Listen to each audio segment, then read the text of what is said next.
just make sure that I'm okay. Yes, I want to make sure. Let's see. Uh, Oh, there it is. there, he came on, so Yeah. okay, so I'm okay. Yeah. What time is it? Oh, you still have a few minutes. Yes, it's good. Perfect, actually.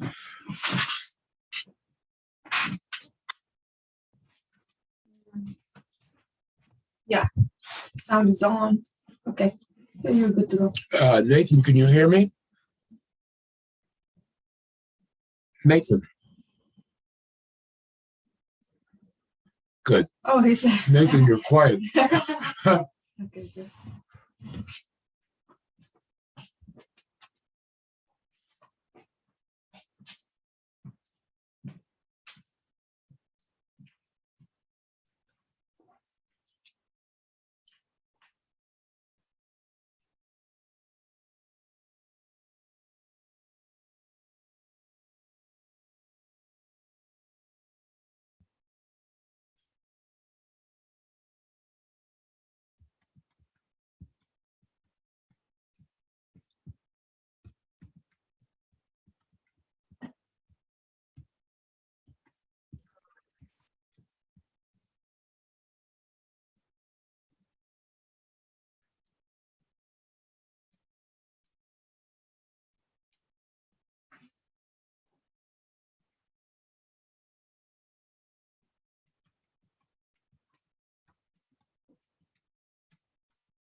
Good morning again. Well, today is the last formal lecture of the term. I'm going to lecture on the French Revolution today. On Friday and Monday, I'm going to review the last questions on the review sheet. Are there any matters that you wish to discuss before we get started? Good. So today it's about the French Revolution.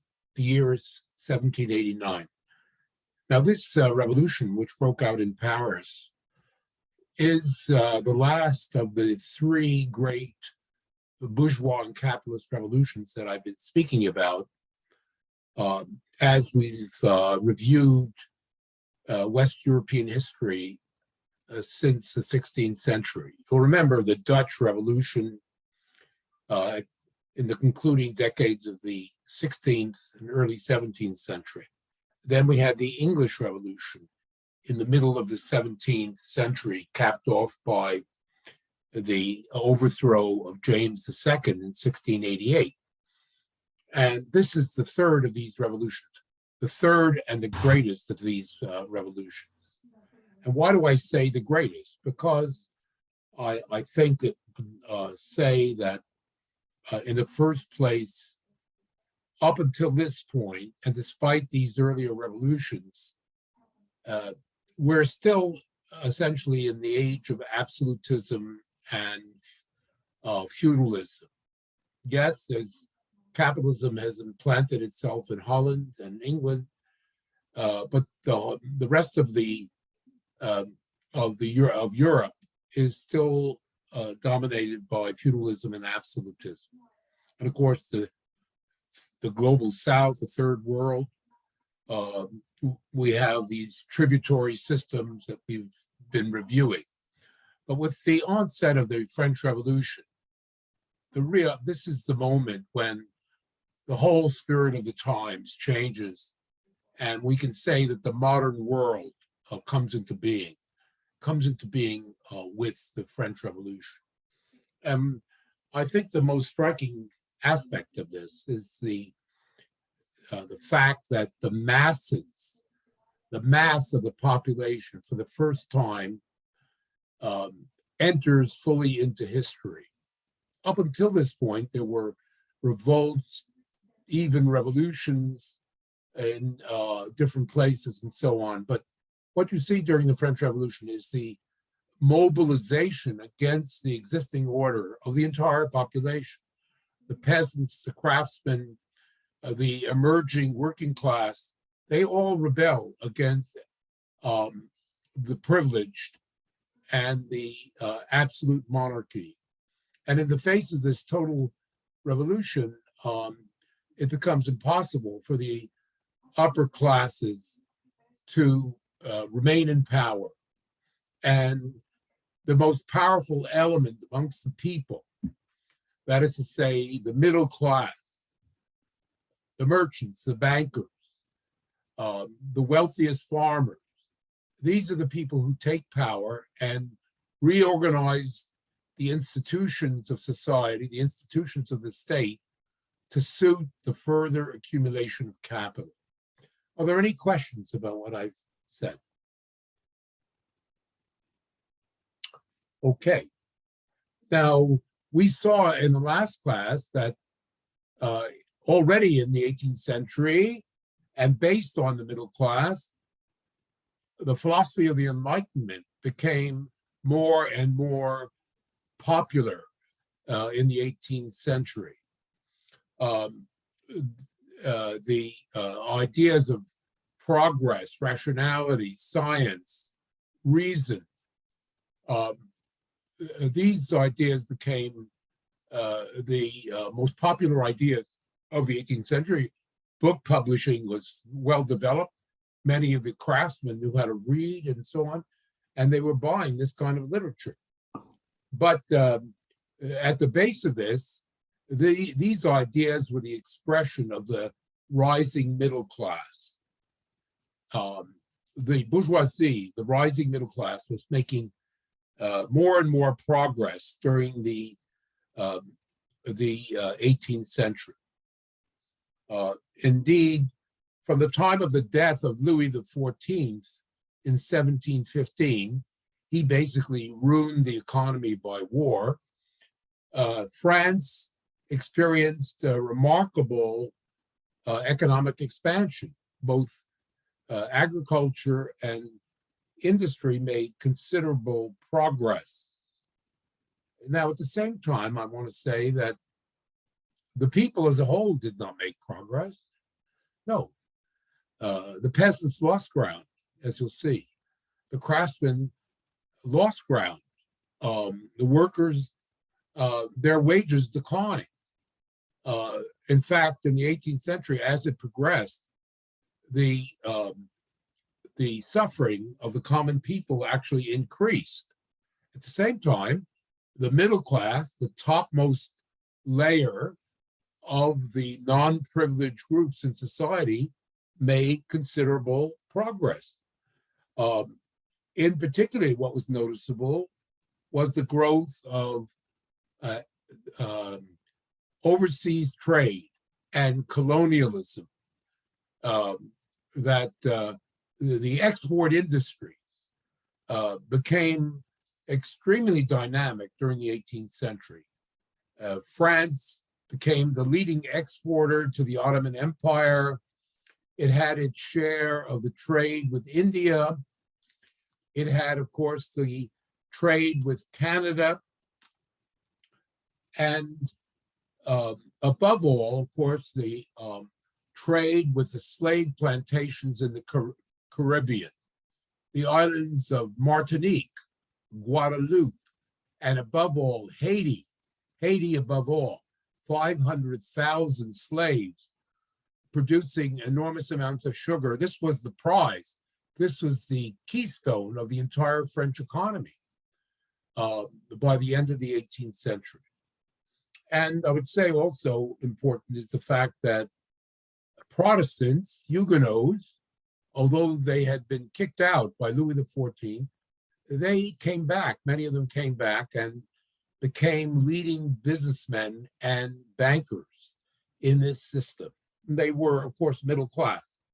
So we see the expansion of such export industries as wool cloth, silk, canvas, linen, and increasingly cotton. These textile manufacturing became the leading edge of French industry. It was during this period, I might say, that the French sort of fashion industry, the fashions of France, based on what was going on at Versailles, were not only extremely popular in France, but all over Europe. People dressed themselves in the latest French fashions. And this was a capitalist industry in the 18th century, you should understand. So in addition to this textile industry, a certain iron and steel manufacturing also established itself. And French iron and steel products, tools, weapons, these were being produced and especially found a market in the Caribbean.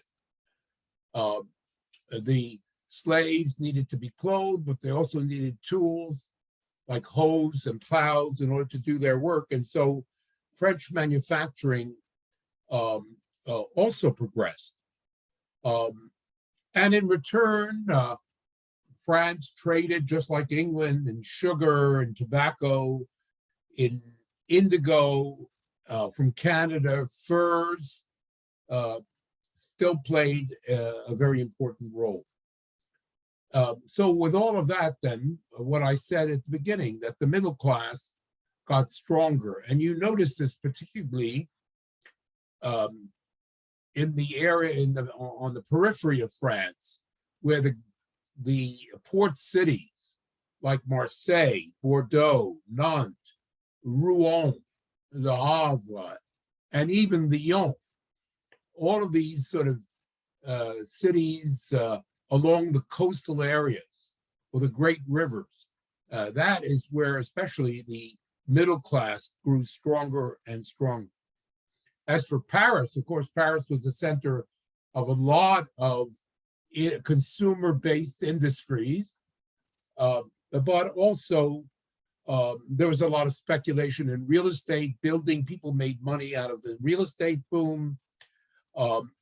And in the areas surrounding Paris, a certain capitalist, and it's a very large area, it's the whole area, the greater Winnipeg area down to Steinbach, up to Gimli, so on. The Ile-de-France would be maybe 3 and even 4 times as large as that. This area became a capitalist agriculture. And so there was that as well.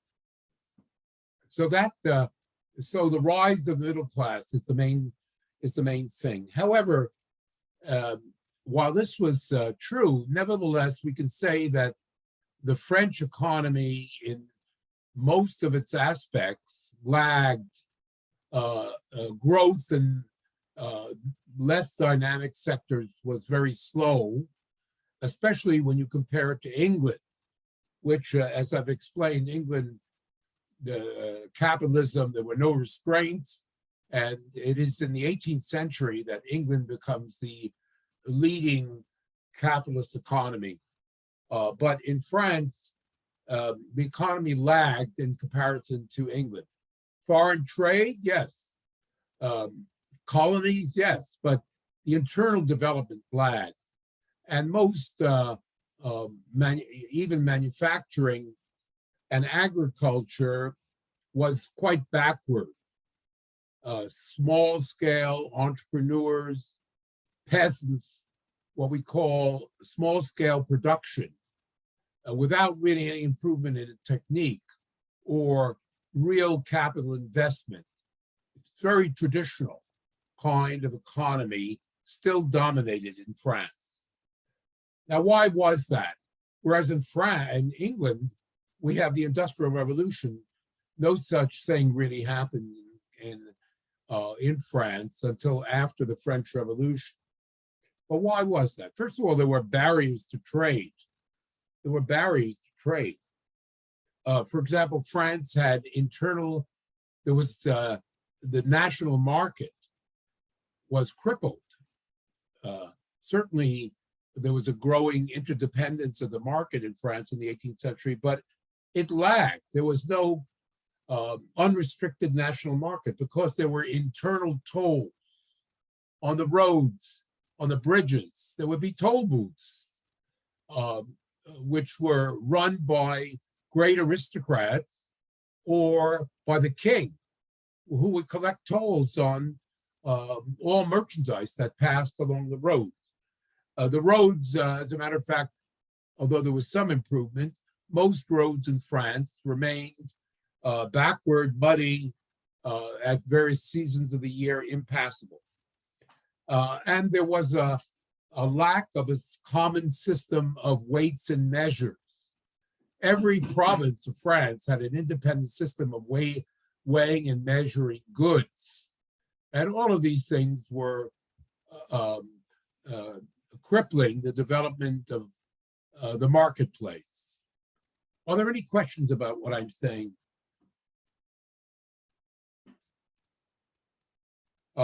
So that certainly inhibited the development of the economy. But the basic reason for a lack of economic dynamism was the poverty of the mass of the people. The continued Professor, yes. how did the different measurement systems cripple the? Well, each of these provinces had become annexed to the French crown, like Burgundy, or Provence, or Normandy. There's a whole history to how the crown basically annexed these different provinces.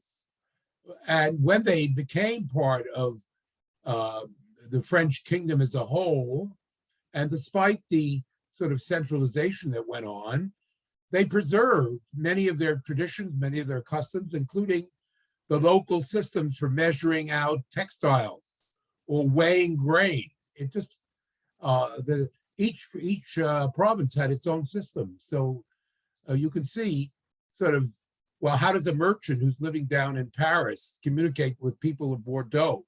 They can't even, it's difficult to figure out exactly what you mean when you talk about a certain length of textile and so on. You see? You see? That's the way it was. So the poverty of the mass of the population, of course, there were exceptions and so on, don't get me wrong, but in the main, the French population was about 28 million people. Most of these people were poor. Even if you were a craftsman, a small merchant, your return for a year's work was limited. And of course, if you were a worker, and there were many increasing numbers of workers in France, you were really poor. So that was a setup. And the basic reason for this is that the state, it collected too heavy a tax burden on the people. But even more important was the fact that landlord rents were heavy, and they increased in the 18th century.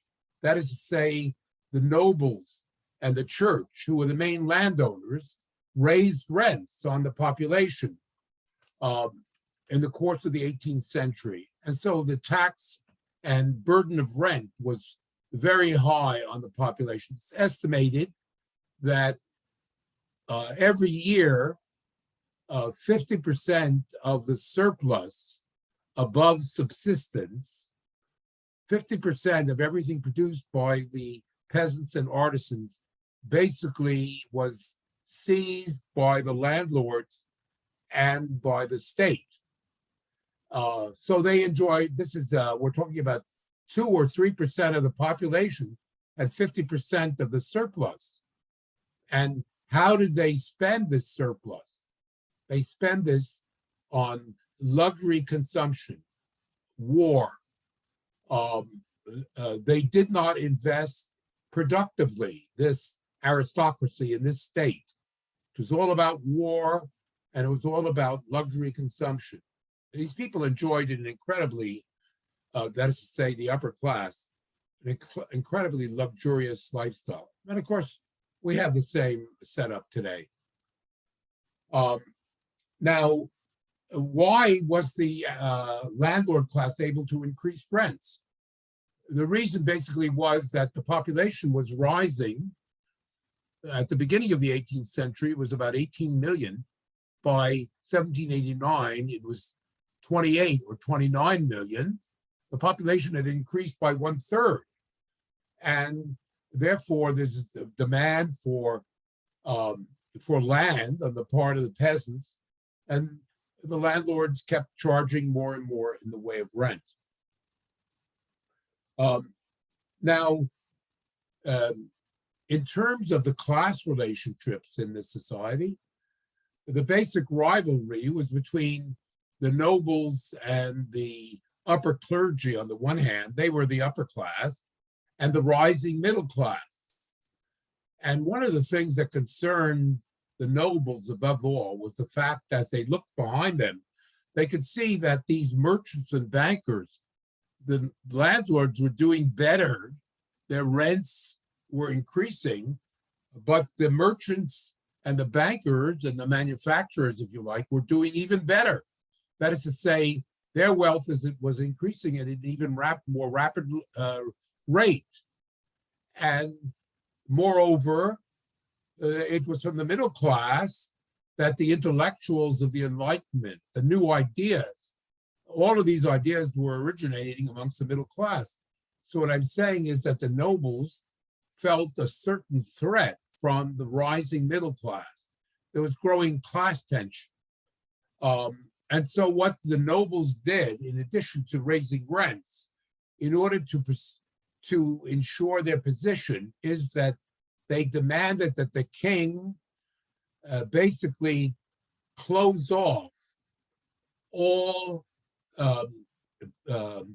positions as officers in the army and the navy, in the church, and in the upper reaches of the bureaucracy, these were reserved for members of the nobility. You had to be a nobleman to become an army captain or a captain of a war vessel or to become a bishop. They appealed to the king, and the king at Versailles, the kings were Louis XV and eventually Louis XVI, basically, under pressure from the nobles, conceded that no member of the middle class could enter these senior positions in the church or in the state. And that really intensified. The middle class were increasingly successful, but their sons were denied access to the upper reaches of French political life and society.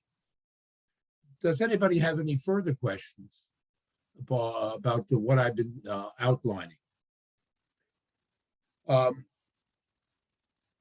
Now, I've talked about the fact that, yes, there's a growing hostility between the middle class and the aristocracy, but the common people were the ones who are really bearing the brunt. There was the problem of rent and taxes. That was one thing. But the other thing was, eventually, there was not enough food. And you see, as the revolution approaches, that the cost of food, and look at what we're going through today, the situation was far more serious in France. I'm not underestimating what's going on today. And we need to watch this, not only in Canada, but also what's going on in the rest of the world. In any case, because of the lack of investment in the land, and the absence of any improvement in the way farming was conducted, and the lack of capital for investment in improvement in the land, the nobles weren't interested in investing in the land. They were busy enjoying themselves or going to war. In any case, the productivity of the land lagged behind the increase in population. Population is increasing by 1/3, but there's an insignificant improvement in the productivity of the land. And therefore, what you find is that as the decades pass, starting from the 1750s onwards, middle of the 18th century, periodically, the grain harvest is low. There are failures, not enough rain or too much rain or whatever. And there are periodic sort of shortfalls in the production of rain. In the production of grain. Grain, bread, your daily baguette is not available. The peasants are suffering. A lot of them actually have to buy their food. But it's especially in the cities that we notice from the 1750s and growing in intensity, food shortages. And the result is that in response to this, there's growing unrest, and especially in the cities. There are peasant revolts, but what is notable is that the craftsmen, the workers, in the face of an absence of food, begin to protest. They raid the granaries, they raid the bakeries, they beat up merchants, they beat up even government officials in the quest for food. And this is very important because at the time of the revolution, 1789, it was precisely, there was a massive failure in the grain supply in France. And the political events of the revolution in 1789, the background to this is the lack of food, the very high price of bread. And so the mass of the population, they are, of course, interested in the new ideas. Don't get me wrong. They are reading the tracts. They are reading about philosophy. They are reading about John Locke. They are reading about equality. At the same time, they're hungry. And so this really galvanizes the mass of the population. And the revolution, the background especially to the radical revolution, is this mass hunger. So that has to be kept in mind. So summing this all up, what would I say? First of all, the French economy was blocked by the class system and absolutism.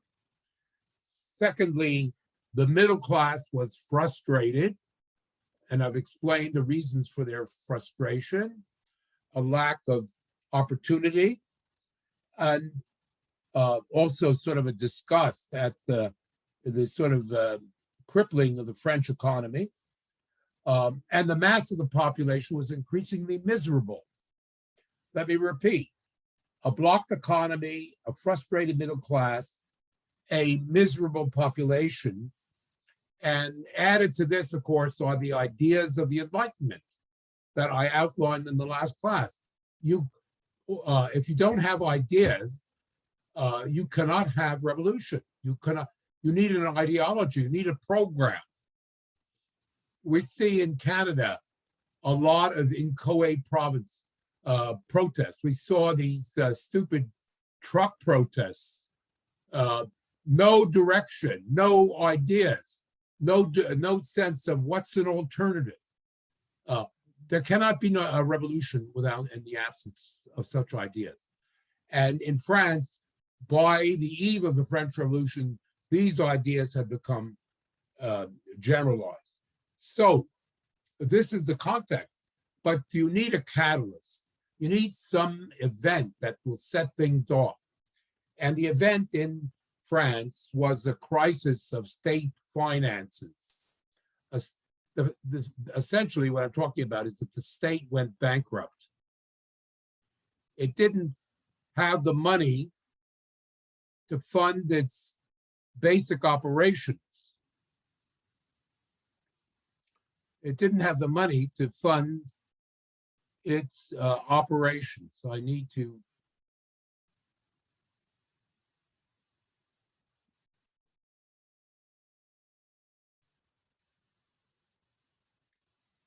No.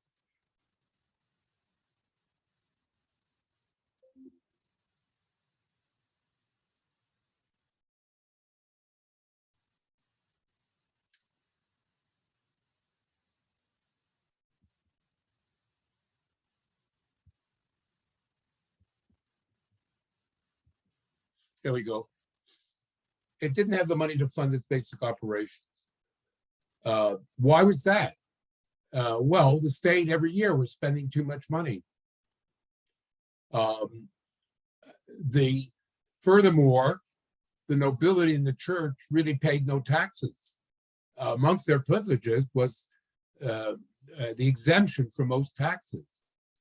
They said they paid in their blood going to war, or the clergy said, well, we're praying for everybody. And so they refused really to pay taxes based on their inherited privileges.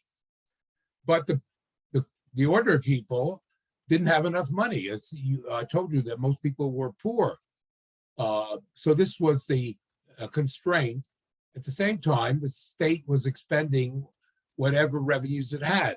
Why was that? Well, they were building Versailles, they were enjoying themselves, and so on. But way more important were the constant wars which the French state was involved with. During the course of the 18th century, warfare became more and more expensive. Earlier on in the class, I explained that building these great fleets, naval fleets, was very expensive.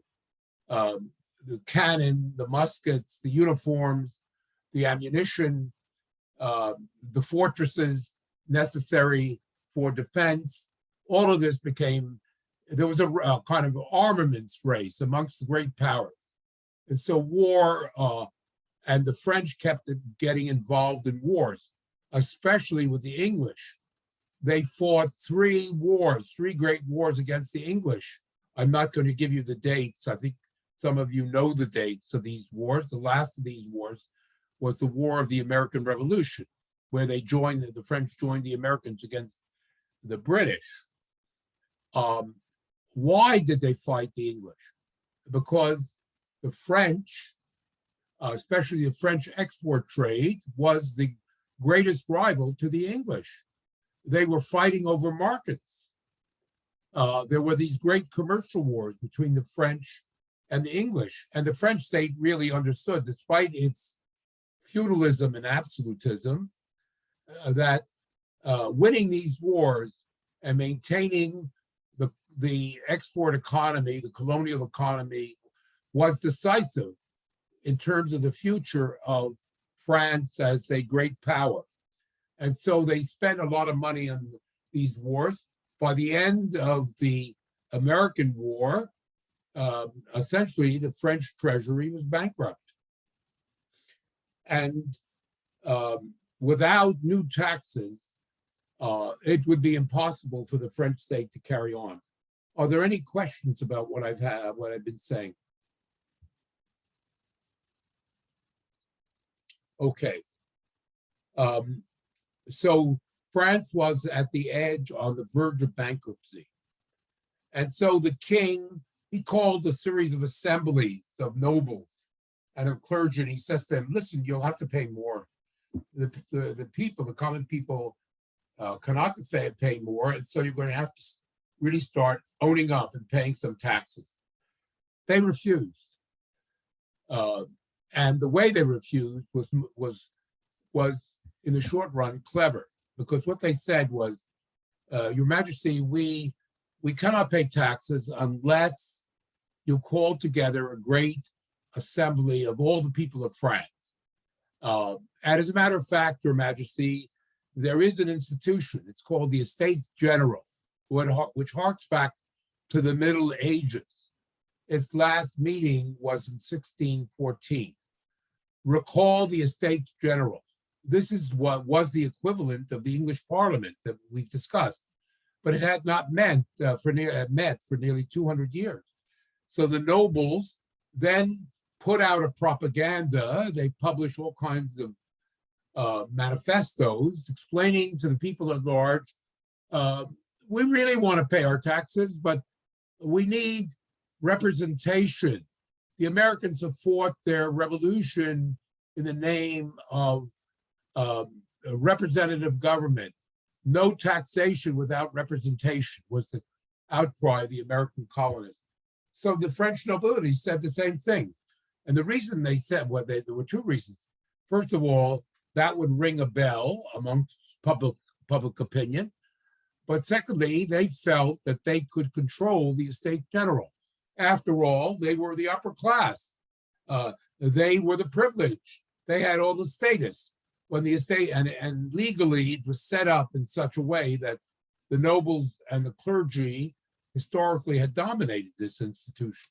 So why not give it a try? So this is what they proposed to the king. Well, he resisted at first, but in the end, given the state of the finances, he accepted in the fall of 1788 to call together the Estates General. The Estates General, this essentially French Parliament, was called and elected during the course of the winter of 1780, 1789. And it met at Versailles in May of 1789. Well, a crisis developed because, of course, the clergy and the nobility said, well, we're going to open the proceedings, and of course, we're going to dominate. But the middle class, infused with the ideas of constitutional government, of representation, refused the terms on which the Estates General were assembled.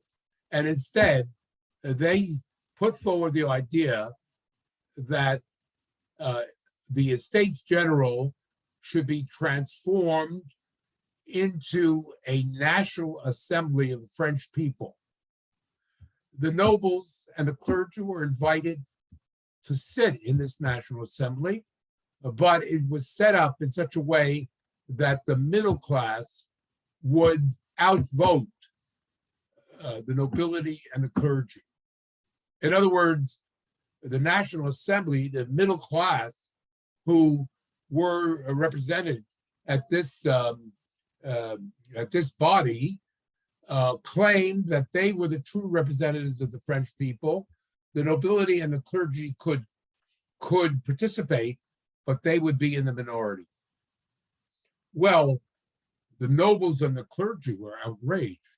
The king was terrified. And as a result, this is late May, June, early July, 1789, he secretly the king, Louis XVI, began to give orders for the French army to start marching on Paris in order to basically suppress this incipient rebellion. And of course, people in Paris, they gradually assembled that the army was coming. Now, the people of Paris in all of these months had been politicized, including the lower classes. At the same time, they were hungry. And as a result, in the opening days of July, riots began to develop in the streets of Paris. The riots got stronger and stronger. The middle class gave the rioters money, and indeed themselves joined in the rebellion. And the people on the 14th of July, in the hundreds of thousands, they assembled around the great royal fortress of the Bastille in the center of Paris, this great royal fortress. And on the 14th of July, 1789, an all-day battle between the people of Paris and the garrison led to the fall of the Bastille, July 14th, 1789, the national holiday of France. And as soon as word came, the people seized the Bastille, seized all the arms of the army in Paris, and declared a popular commune. Paris established a popular government, of course, dominated by the middle class. And as soon as word of this revolution in Paris, remember, France is completely centralized and Paris is the center of everything. All the other cities and towns of France followed in the wake. They all rebelled. And then in the following weeks, the peasantry all rebelled. And they burned down the castles of the nobility. They seized the documents according to which they were obligated to rent. And they made bonfires of the documents of the landlords. And as a result of this, the king was forced to accept the establishment of the National Assembly and essentially the establishment of a constitutional monarchy. Are there any questions about what I've said up to this point?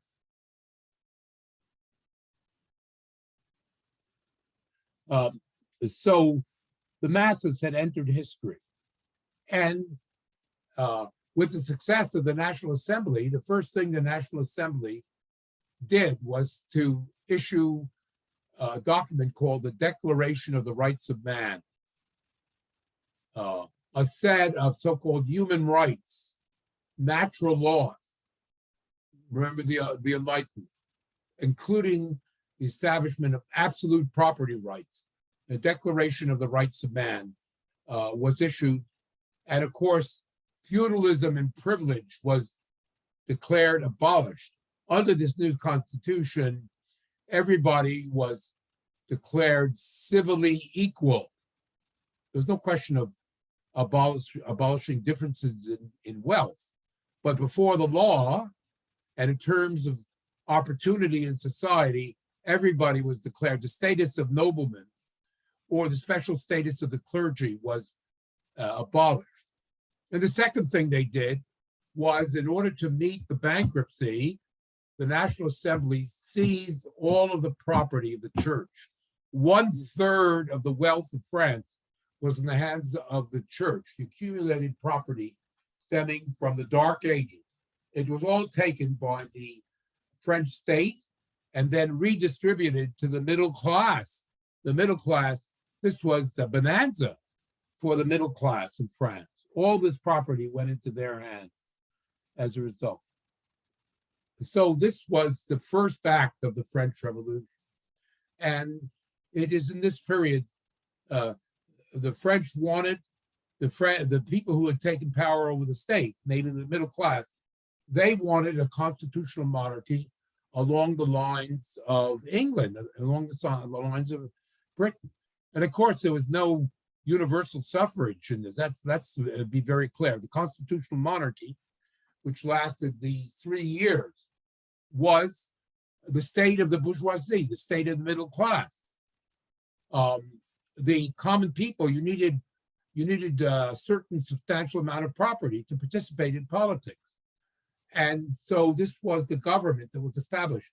And the National Assembly proceeded to restructure the state, getting rid of all of the sort of the antiquated laws, the problems of which were inhibiting the further development of the French economy.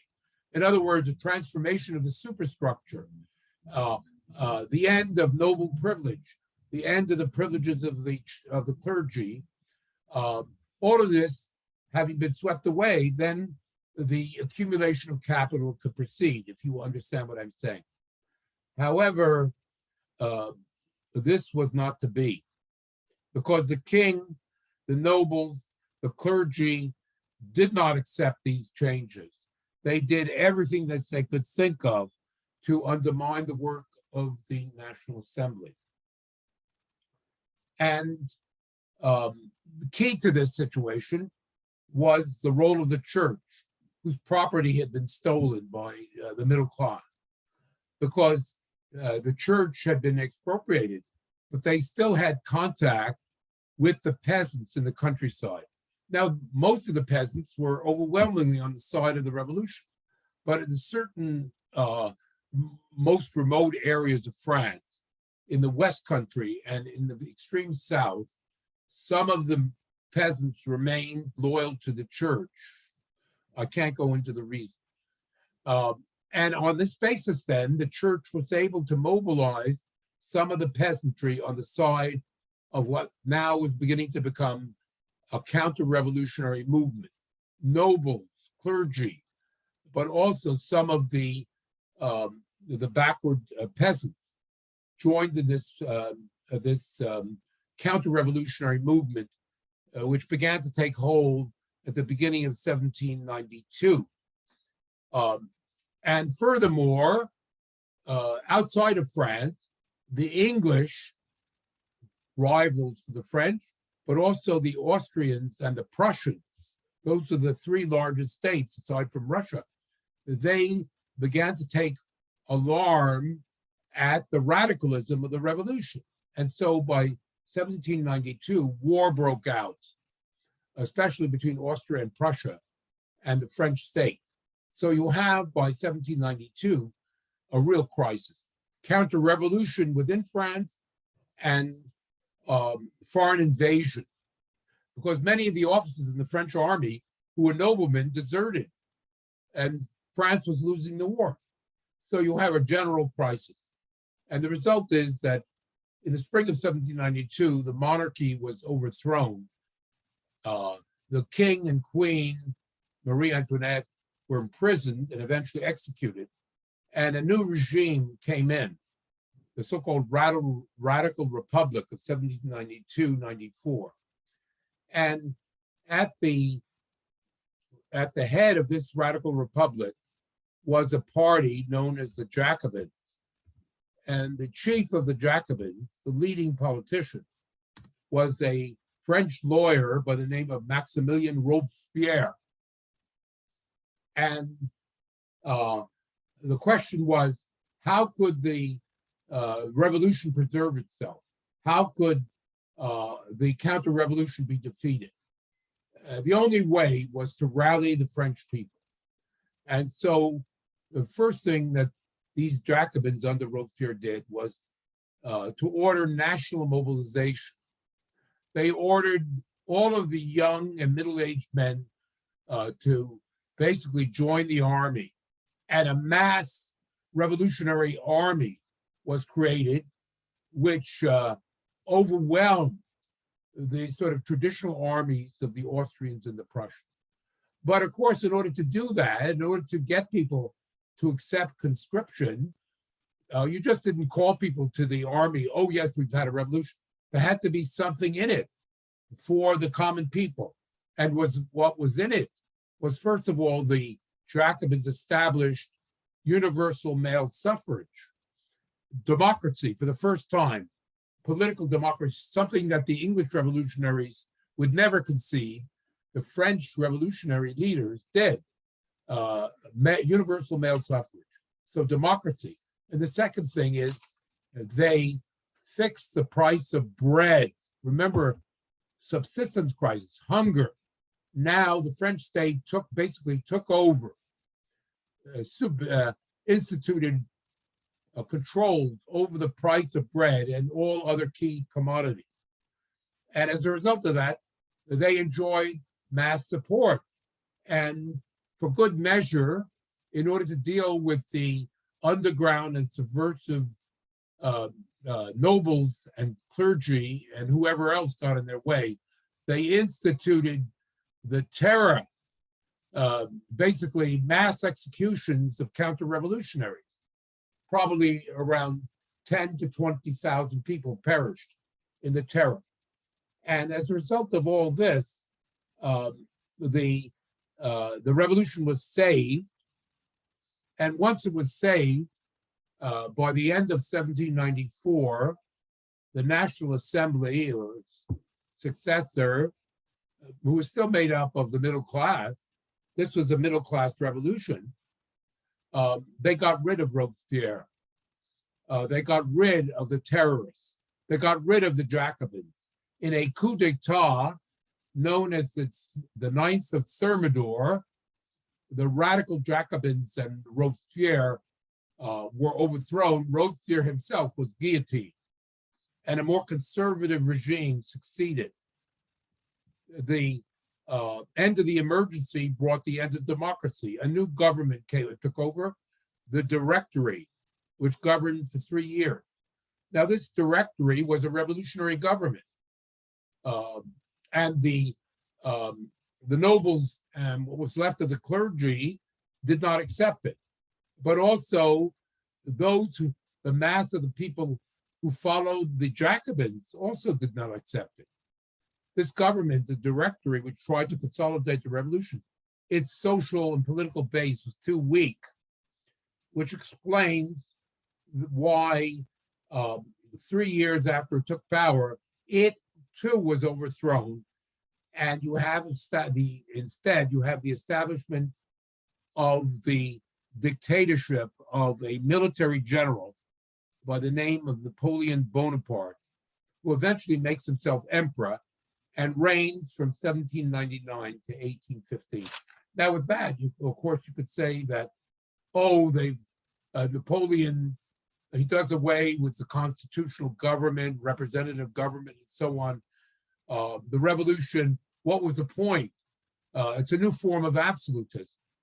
But you would be wrong, because the essential gains of the revolution, despite the absence of constitutional government, were maintained.